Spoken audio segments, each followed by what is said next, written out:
रामेश्वर नाम के एक गांव में मजा नाम का एक प्रसिद्ध बेकरी था। मनोहर वहाँ का मालिक और रसोईदार था। वो खुद हर रोज ढेर सारे केक सेंक के बेचता था। मनोहर को एक और आदत था कि वो जो भी केक सेंके सिर्फ अच्छा स्वाद ही नहीं बल्कि बहुत गुणवत्ता से करे। विभिन्न आकार और तरह तरह के स्वाद से केक बनाने के लिए मनोहर जाने जाता था। गांव में किसी का भी जन्मदिन हो सिर्फ मजा से ही केक लाते थे, ऐसी थी उनकी प्रसिद्धि। सिर्फ केक ही नहीं बल्कि वहाँ पे bread, juices, cold drinks, puffs जैसी चीज भी मिलती थी। इस वजह से मजा बेकरी हमेशा भीड़ से व्यस्त रहता था। मनोहर के दो सहायक भी थे, उनके नाम चिंटू और बंटू है और वो दोनों भाई थे। मनोहर के गुणवत्ता के बारे में जान के भी ये दोनों बहुत आलसी होने के कारण अपना काम अक्सर लापरवाही से करते थे। ये बात जानकर मनोहर जब भी चिंटू और बंटू को लापरवाही और आलस से काम करते देखता था तो उनको सही तरह से काम करना सिखाता था। पर चिंटू और बंटू सुधरते नहीं थे और उसी लापरवाही से काम ठीक से नहीं करते थे। ऐसे ही एक दिन बंटू केक सेंकने के लिए सामग्री बिना जांचे मनोहर के पास रख दिया था, जो मनोहर केक की तैयारी के लिए उपयोग करने वाले थे। दूसरी तरफ चिंटू केक बनाने के लिए जरूरी बर्तन साफ करके मनोहर के पास रख दिया था। उसमें मनोहर आटा पीसने वाला था। तब बर्तन देख के कहता है, अरे चिंटू, तूने इस बर्तन को ठीक से साफ नहीं किया। केक का क्रीम वैसे के वैसा ही रह गया। दिन प्रतिदिन तुम्हारा आलस बढ़ते जा रहा है। तुम्हारा वेतन से इस महीने पैसे काटूंगा, तभी तुम सीधा रास्ता पकड़ोगे। मनोहर मैदा को पीसने के लिए अपनी मुट्ठी में लेता है और गुस्से से कहता है, अरे बंटू, तू भी नहीं सुधरेगा। कितनी बार कहा है मैंने कि केक के सामग्री को एक दो बार ध्यान से जांच के मेरे पास लाया करो। तुम दोनों को इन 3 सालों में मैंने कुछ 1000 बार कहा है कि स्वच्छता और गुणवत्ता के बिना कोई काम मत करो। अब कोई फायदा नहीं है। तुम दोनों को इस महीना मैं वेतन ही नहीं दूंगा, तब समझ में आएगा तुम दोनों को। कहकर मनोहर चला गया और चिंटू और बंटू को मनोहर पे गुस्सा बहुत आया था। अब आगे से मैं इनके यहाँ काम नहीं करूंगा। मैं भी।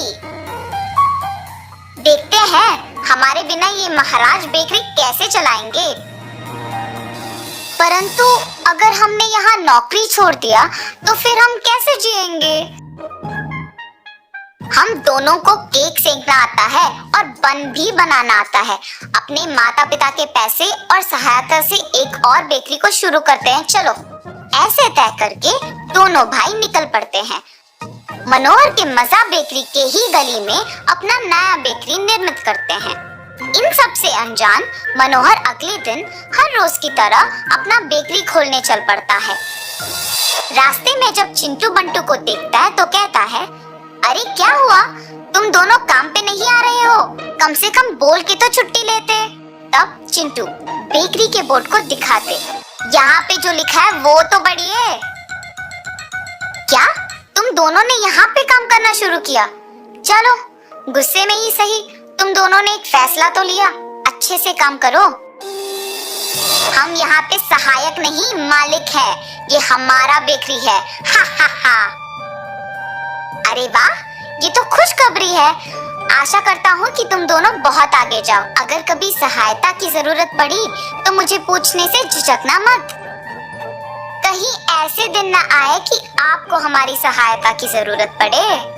मनोहर कुछ ना कह के वहाँ से चला जाता है, इस खुशी में कि उनके पास काम करने वाले अब अपने बल पे कुछ कर रहे हैं और हर रोज की तरह अपने व्यस्त बेकरी को संभालने के काम में पड़ जाता है।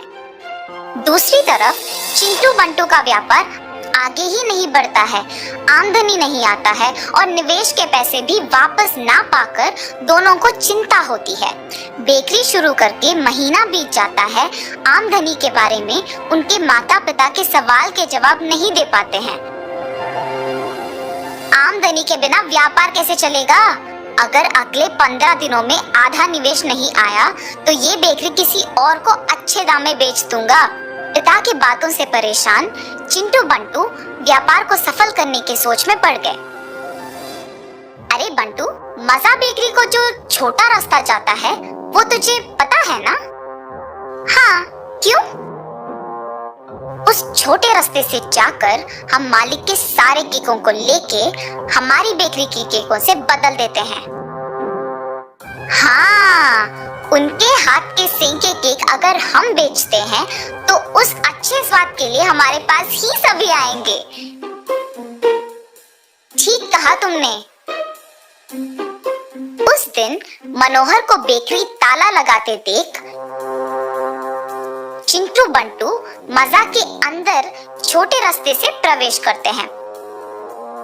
वहां के सारे केकों को बक्सों में डाल के और अपने फीके केकों को उनके जगह में बदल के वहां से निकल पड़ते हैं। अगले दिन जब मनोहर हमेशा की तरह अपने केक को बक्सों में वितरण करने के लिए सब कुछ तैयार कर रहा होता है, तब अचानक से देखता है कि उसके सूची में लिखे 6 तरह के केक नहीं हैं और हैरान हो जाता है। अरे, मैंने तो कल रात को ही सब कुछ तैयार करके रख दिया था, तो फिर आज क्यों नहीं कुछ दिख रहा है? वितरण के लिए ज्यादा समय भी नहीं है, अब क्या करूं? ऐसे सोचते ही उसने फिर दूसरी बार सूची पे लिखे सारे केक बनाने लगा, पर उतने में सारे खरीदने वाले बेकरी पे आके इंतजार कर करके थक जाते हैं और समय नहीं होने पर चिंटू बंटू के बेकरी को चले जाते हैं। चिंटू बंटू के बेकरी पर वही आकार के केक्स देखकर सारे वही पे केक खरीदते हैं। मनोहर के बेकरी के उसी गली में चिंटू बंटू के बेकरी को भीड़ आते देख मनोहर उनके बेकरी को जाता है। वहाँ पे उसके यहाँ लापता केकों के दिखने पर कहता है, तुम दोनों को आलस और लापरवाही के साथ साथ चोरी की भी आदत लग गई है। क्या बात कर रहे हो आप? हमने ये केक खुद सेंके हैं। मैंने ये कब पूछा कि तुमने क्या ये केक अपने हाथों से बनाया है?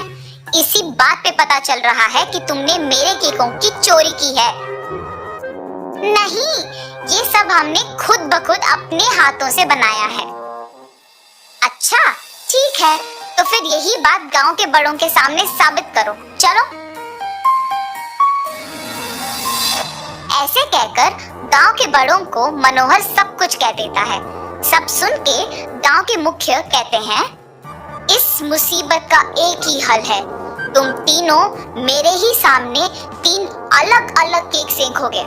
उसके बाद मैं स्वयं उनका स्वाद करूंगा और फैसला करूंगा कि कौन सही है और कौन गलत।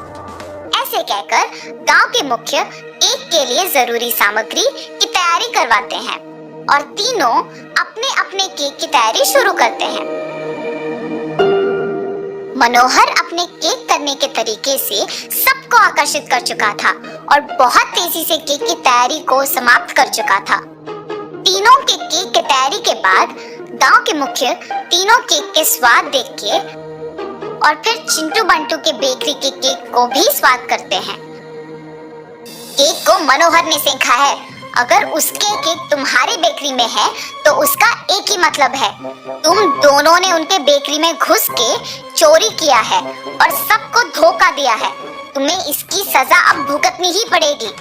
ऐसे कहकर चिंटू बंटू को गांव से हमेशा के लिए भेज दिया गया था। इस कहानी का नैतिक है, मेहनत करोगे तो जिंदगी में कुछ भी हासिल कर पाओगे, आलसी बन जाओगे तो सबके सामने मजाक बन जाओगे।